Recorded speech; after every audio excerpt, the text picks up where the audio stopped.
Welcome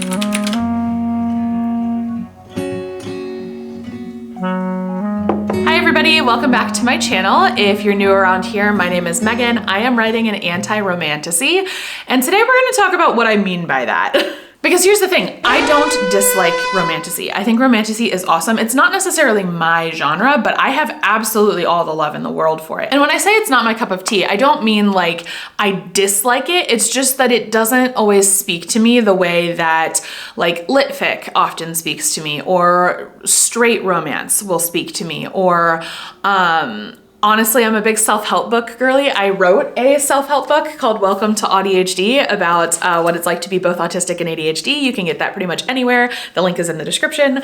But I just don't read a lot of romantasy. So when I say my book is an anti-romantasy, I don't mean any shade, I promise. But I do want to talk about what I actually mean by that, because basically there are fantasy elements and there are romance elements, but I don't think that my book fits the beats of either one of those, or definitely not a romantasy. So for those of you new around here, the book I'm working on right now is called Project Star Stuff. That will not be the final title, but that's what we're calling it right now. And basically the astrological signs are real. They are entities that exist in the astral plane, but one day they just wake up and they're on Earth. They have no idea what they're doing there. They were given no instructions, no clues. They just have to figure out how to get back home. And the book specifically follows Capricorn. It is in third person, but it's third person limited. It is specifically from Capricorn's point of view. So from that description, you might think, okay, Megan, this is definitely a fantasy, but it's really not, because yes, they are the astrological signs, but they are on Earth. They have no powers. There is nothing mystical or fantastical about them. At one point, they try to do a spell and cast a ritual and stuff, and it doesn't work because they're on Earth. So it's a fantasy setup without fantasy elements in the actual story. They're just living in New York City, trying to figure out how to pay their bills and also get back to the astral plane at the same time. It's very kind of grounded in a weird way, mostly because the main character is Capricorn. I think if we were following a different astrological sign, it might have a different feel, maybe even a more mystical or fantastical feel. But if you know any Capricorns, obviously everybody's different, but my husband is a Capricorn. He doesn't believe in astrology. He's very practical. He always has like a 10-year plan that he's keeping his eye on all the time. And they're just very deeply practical people and very brilliant people. So that is one of the challenges of this book that I think I mentioned in my intro video, is like, I have to make the book every bit as brilliant as a Capricorn would be, and I am not a Capricorn, and so I have to like find these moments of brilliance and really extrapolate on them. But regardless of who the main character is, there's no magic system in this book. There's no super consonant or like realm I need to design, because they spend almost no time in the astral realm. It really is missing a lot of those fantasy components because it's not a fantasy. So what about the romance element? Is this just a romance book then? And it definitely fits that category better than it fits fantasy, for sure. But I think there are beats we're gonna skip and beats we're gonna subvert and stuff like that, so that I don't know that it quite fits the definition of a romance either. It's definitely closer to a romance than it is to a fantasy, but I don't know that that's quite the right category for it either. I mean, the main plot is not the love story. The main plot is how the heck do we get off Earth and back to the astral plane? Now, will I admit that I'm having the most fun writing the romance part? Yes. And does that indicate that it might be more of a romance than I think? Maybe. But this book really has three plots. It has the getting back to the astral plane main A plot. Then it has the romance subplot B plot. Then it has a sort of secret C plot that I'm not going to talk about on this channel, I don't think, because as I described in a previous video, the A plot is designed to be a vehicle for the C plot. And the B plot is designed to distract us from the C plot, so that when the C plot emerges at the end of the book, you'll be able to look back and be like, oh my gosh, it was there the whole time. It's not a twist, really. It's just theme, I guess. But like, I want it to be theme told through plot, instead of me just like whacking you over the head with like, this is what I want you to take from my book. I have played around with some other ideas of genre. Like I definitely thought about categorizing my book as literary fiction, but I don't think the voice is going to be what people expect for lit fic. I think the voice of most lit fics tends to be a little detached. It tends to be a little cold. It tends to be a little ironic, and that is not my writing style at all. I have my master's in poetry, and when I was getting that degree, I used to have professors like really compliment me and say like, oh my gosh, we love the way you use melodrama, the way you just take everything over the top and make it so extreme that it's almost funny. And y'all, the worst part about that is that's not what I was trying to do. Like, don't get me wrong, I definitely play with melodrama and humor sometimes, but there are a lot of times in my writing when I am being dead ass and people think I'm exaggerating or kidding. And this is what it's like to be a person who lives in the extremes, right? Like I've mentioned before on this channel, I'm autistic, I have ADHD, I have depression, I have a dissociative disorder. Like I live in the extremes a lot of the times. And as a result, sometimes people can't relate to what I'm writing, and so they think I'm being dramatic. And I just don't think that that writing style fits lit fic very well. I mean, I would love for it to be lit fic and for us to like shift the literary fiction genre so that we can tell stories without all the detachment. We can tell stories through melodrama and through intensity.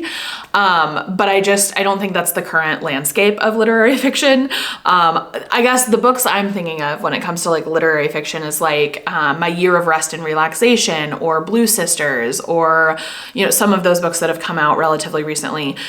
Both of which I love, by the way. Blue Sisters I'm not done with yet, but I really love it so far. And My Year of Rest and Relaxation, I only gave it 3.5 stars originally, but I'm really thinking about upping it because I have not stopped thinking about it since. Like, man, that main character is the worst, but also the book is so good. So despite the fact that my book is very character driven, which tends to be a hallmark of literary fiction, I just don't know that it fits there either. So the question became like, where do I fit? And I guess I landed on anti-romantasy. Again, not because I dislike romantasy or I'm trying to diss that at all, but because I think when people read the description, they're going to expect a romantasy, and that's not what they're gonna get. So I wanna start advertising it as an anti-romantasy so that people know like, this is not a fantasy, this is not a romance. And maybe that just means I need to work on my synopsis and my blurb a little bit more, to be honest, but I'm just on the first draft. I wanna get through the first draft, discover it a little more, and then we can make like a blurb and a synopsis that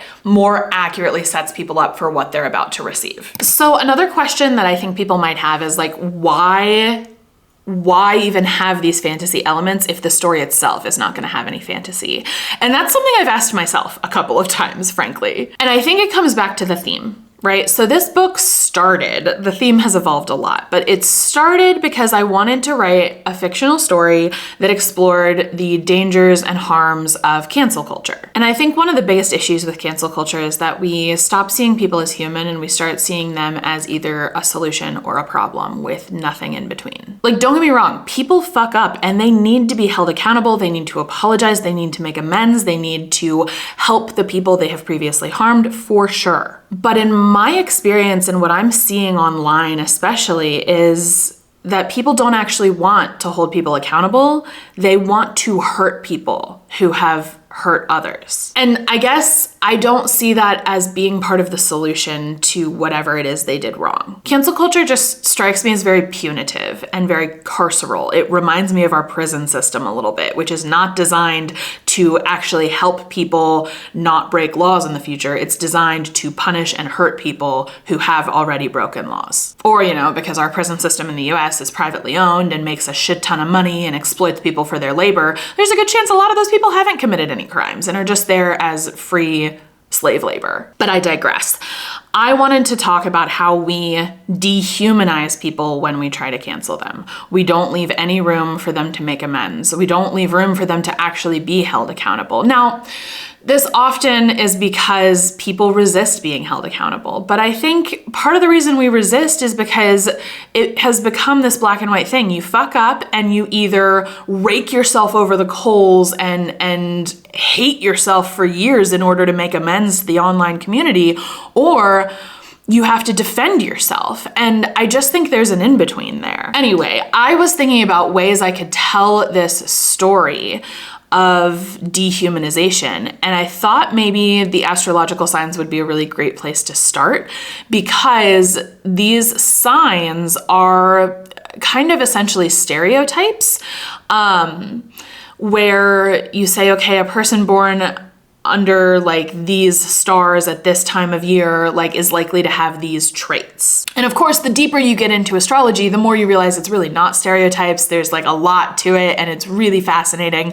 But I think when we are just talking about like, oh, I'm a Gemini, I'm a Taurus, like that is sort of just stereotypes. Now, when we start getting into sun, moon, rising and houses and angles and stuff like that, then it starts becoming much deeper and much more complicated and interesting and nuanced. But that's a person's astrology, a human being who has a sun, moon, rising, who has signs in different houses. What if the stereotype of each sign just as itself, not as a person with all these angles and houses, but just the sign, what if that became a person? And how could we see that person grow and change and expand beyond the stereotype? So I think that's why I'm even including the fantasy element instead of just having this be like people who already the reader sees them as complicated and nuanced. What if we started with something that a lot of readers are going to see as a stereotype? And how can I play with the reader's expectations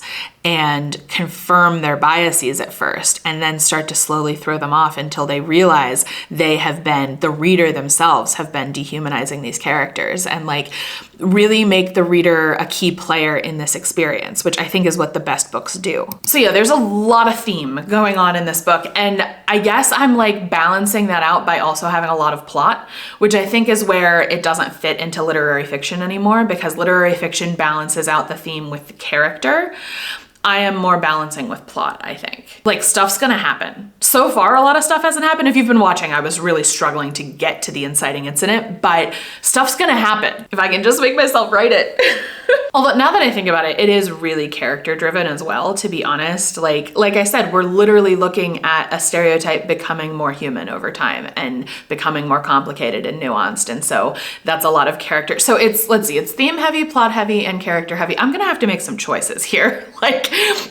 Otherwise I feel like people are gonna feel like they're getting fire hosed when they read this book. By the way, I love that I'm talking about this, like, oh, when people read this book, you know, when it's published, obviously, like, that makes me happy. I love that kind of like, I don't know, confidence, manifestation, whatever. Like, I love that I'm just ready for people to know about this book, because I do think it's good, or going to be good. It's not good right now. It's kind of a wreck, but that's fine. It's a first draft. It's literally supposed to be bad. At least for me, I am a very iterative writer. So like, I'm going to write a really shitty first draft, and then I'm going to write a somewhat less shitty second draft.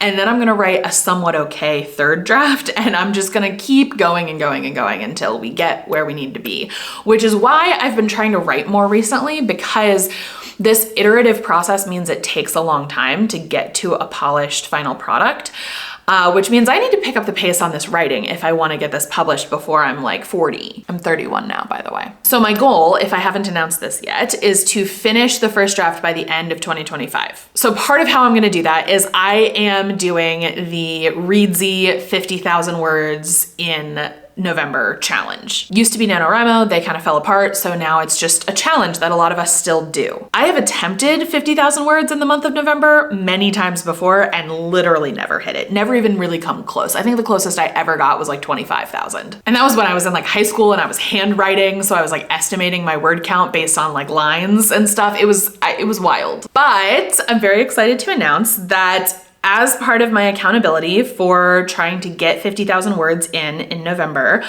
I'm gonna be doing daily vlogs. I mean, they're gonna be relatively short. We're talking like 10 minutes, maybe 15 maximum, but I want to film every day. I want to write every day. I want to update you all every day. And I think this will be a really great way to grow the channel, get more people to like know that we're here and we're hanging out and we're doing stuff. But I also think it'll be a really good way to hold myself accountable and actually get the writing done. Now you might be thinking, Megan, won't filming and editing and posting take away from writing time? I have thought about that. I have 2 pretty big launches in my business coming up here at the end of October. So my hope is I will make a decent amount of money from those launches and I'll be able to take a little time off of work in November. And that, if you don't know, I run 2 small businesses. The first is the Neurocuriosity Club, where I offer autistic and ADHD life coaching for adults. And then the second is the Chaotic Entrepreneur, which is where I offer business coaching for people who are little chaos gremlins like me. So I'm really in control of my own schedule, and I am gonna try to work a little bit less in November, even though there is Black Friday and like all this stuff that I'm definitely gonna have to contend with. But I think filming every day and posting every day is going to help me write, not have me write less. I think it's gonna have me write more. So I'm gonna give it a shot. If I can't do it and I have to bail, then I have to bail. It's not the end of the world, right?